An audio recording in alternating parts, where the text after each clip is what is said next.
Hi guys, it's Suga and welcome back to another video. Today let's talk about the new releases that comes out on February. I told you that I will do like instead of the 3 months each month to make it easier. It's not make it easier because there's a lot of books coming out that I'm excited. So I will link information down below. I'll just give a very brief information about all of them. Dates, probably they will come out, but you know, these dates always change, so be aware of that. Let's start with one that I did a pre-order. This already came out, but Goodreads says 1 of February. But it already came out, and it's Magical Boy Volume 1, and this is about a transgender boy who discovers he comes from a line of magical girls, and he has to fight the world as a magical boy. Oh my god, this is so cute. This is my dream. As a Sailor Moon fan, I always want to be magical. I want all this to be like that, but I couldn't because I was a boy. Now there is a story about it. I already ordered the first one, but it's out of stock. Now I have the second one also pre-ordered. Let's hope I can read them soon because, you know, the first one sounds so good. There's like 4 chapters free online that it's right before this first transformation. I was like, I need to know, I need to see, but it sounds very good. He's already not in transition, it just came out as trans, so it sounds really cool and definitely check it out. Then I have this book called The Violence by Delilah Dwanson, comes out 1st of February, and this is a mysterious plague that causes both violence is sweeping the nation. And then we have this woman who appears to be a perfect housewife, is married with a high school sweetheart and is a mother of 2 daughters. But the husband starts to be very violent, very abusive, lock her around the house, cut her connections.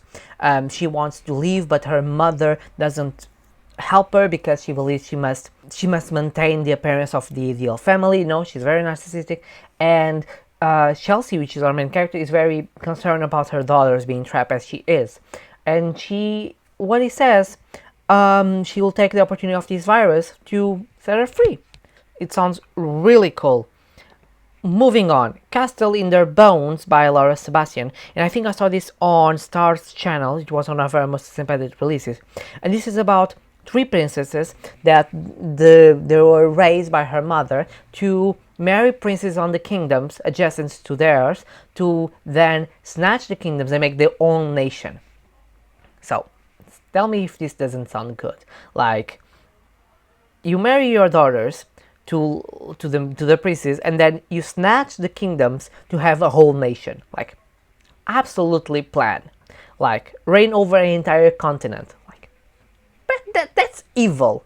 But you know, as the princes are preparing to execute the plans, the stars have their own plans and their mother hasn't told them all of hers. So you see, there's some mysteries. I don't know how many perspectives you're gonna have, if you're gonna have all the 3 perspectives of the princess, but sounds really cool because, you know, they are not innocent damsels anymore. They are cruel, and it sounds cool, you know, like marry for power. It's nothing new, but have this such a good plan. It's very interesting. So we continue to We Were Kings by Courtney Stevens, and it's 20 years ago, 18-year-old Frances Quick was convicted by her best friend Cora and sentenced to death. Because of a accelerated death penalty act, Frankie has 30 days to live. From King's own family, so the girl who was killed, rises one that will challenge the evidence and see the innocence of Francis. And the last line caught me, is like, best advice: don't go to a family dinner with King. More people will leave the dinner in the room in body hangs than on their own 2 foots. And for Frances Quick, she's a gem, even if she's guilty. Like, what? I'm curious to see this about. I love thrillers, and this one's about justice. Maybe she's not innocent at all. Maybe it's all a plan. Like, is the family involved? How could, like, you know, like, who killed the sister? Like, the senator, the pawn shop, her mother? Like, it sounds awesome. I will not lie, sounds awesome, and it's on the list. We move for Shadows in the Deep, and it's by Elena Paris. Let me say, this is Greek mythology, so you know I'm a sucker for Greek mythology. It's about narrates, so almost mermaids, and our main character Amphitrite wants to return her father to the throne of Atlantis, even if it means to marry her greatest enemy. Sounds cool. Atlantis' monstrous depths always been rife since Poseidon seized the throne, and now she is trying to kill a god, protect her sisters, you know. And I think she's gonna be very much involved with the king, with Poseidon. Maybe even question her motives because she's fall in love. Sounds interesting. I hope it explains more about narrates, not focus on such a romance and more in the narrates, because I like that. This I saw on Mel's channel. She already read the arc and she loved it, and it's Cameron Battle and the Eden Kingdoms by Jamar Perry. And this is a middle grade fantasy, which I'm sucking, I love so much Amari that this sounds epic. It's an adventure story inspired by West African and Igbo mythology. A black boy who discovers magic in a book possessed to his family over generations and realizes it might be up to him and to his friends to bridge the barrier between the worlds to save the hidden kingdom. So sounds awesome. I don't need to know more. It's like magic, friends, mission, mythology involved. It's all I need, and I trust Mel's opinion when she says she was amazing. He has to save the world as a teen, so sounds awesome. Sounds the type of stories that I like. Yeah, sounds good. I like it. This one I saw on Julie's channel, The Angry Bookworm. I'll link all the channels down below. And it's the Christie Affair by Nina Grammont. And this is like a retelling, an historical fiction of those 11 days that Agatha Christie went missing. There is another one talking about that, but it comes with an adult mystery thriller about what she did in those 11 days. I think it was very interesting because we never get an answer for that. I think it was very interesting, and I know Julia really enjoyed it, and I think it's very interesting to retell and reimagine what did Agatha Christie did in those 11 days, and I think it's very interesting to have a book like that here on the list. We have then a fantasy that is like Rise of the Mages by Scott Drakeford. Like mages. Do I need to say anything more? It's like mages. So magic. Could it be less awesome? Like no. Vengeful with compelling characters from an action-packed first book in the trilogy. So be sad, it's a trilogy, but mages, magic. Everything I need in a fantasy. Emerald wants nothing more than Tess to be a weapon master. His final exam will be a bloody insurrection, staged by corrupt nobles and priests that enslave his brother. With aid of his war master tutor herself, an undercover mage, Emerald discovers his own latent powerful talents. To rescue his brother, Emerald must embrace not only his ability as a warrior, but also his place as the last of ancient mage kingdoms. From the fallen god has returned and is angry. So how could this be less epic than this? Like magic, fallen gods. It's gonna be epic. I feel it. This is gonna be epic, and I don't know. It has mages, like, I don't need anything else. So then we have a contemporary that is like All the Right Reasons by Bethany Mangle. This one is Bachelor Meets Gilmore Girl, and this is Kara. Life fell apart when her father cheated on her mother and he left the apartment, and then a post of that she ran go viral, and the producers of this TV show hire her or talk to her and her mother to participate because it's about second chances for bachelors, older men and women. And while the mother is in this program, Kara falls in love with this boy, the son of the contestant. I don't know if it's gonna be the mother's selection, but she starts falling in love with this contestant, and it's gonna be a cute story of romance, behind the scenes of this TV show. So sounds interesting. There's another one, and there is The Magic Between by Stephanie World, and this is a fantasy romance adult. So in a world where everyone has magic crossing through them, legend says magic itself craves a mate. Legend says those with opposite magics have great chance of forming the unbreakable bonds it desires. So it has to do all with the magic. So there's a compulsive pop star with the ability to turn him invisible. He comes out as bisexual with absolute no belief in bonds. He has a love-bruised heart, thinks dating is spotlight, is a hustle at best and a nightmare at worst, and has no interest on going through it all over again.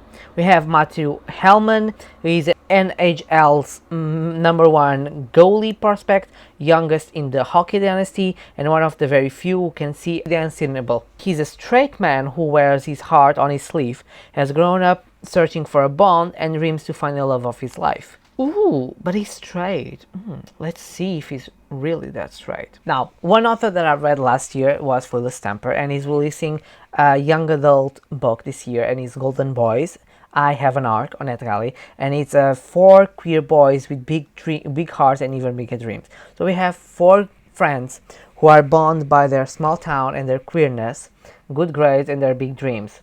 And during the summer they will go on senior high school. They each go for a new big adventure. So one goes to a design school in Paris, one goes to Boston to volunteer with an environmental nonprofit, one is going to intern in Capitol Hill for a US senator, and one stuck in the Daytona Beach to help artists and beachfront arcade.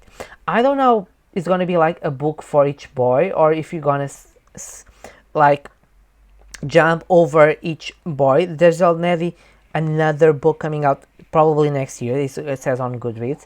The book is not very big, it's 300 pages, so I feel that could be a little bit messy because of that. We have four boys, unless he focuses on more on others and then the others less.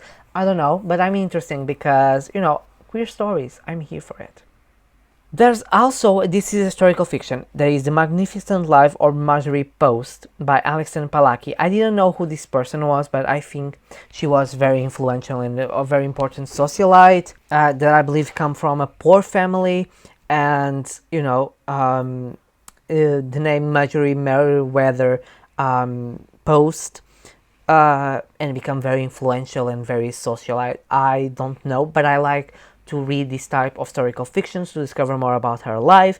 The journey begins glutting cereal box in her father's barn, and no comply that C.W. Post cereal company will grow into general food empire and reshape the American way of life, with Marjorie as its heir and leading lady. So we see she grew from poor to a powerful situation, so I really like that. Let's see how it is. I never read anything by the author, but the cover captivated me, and it's inspired by a real person. I really enjoy it. Now, one that I have also on Arconet Galley, and is Scorpia, the Five Kingdoms by Greer McLeister. Look at these covers. The covers are both stunning with the Scorpio.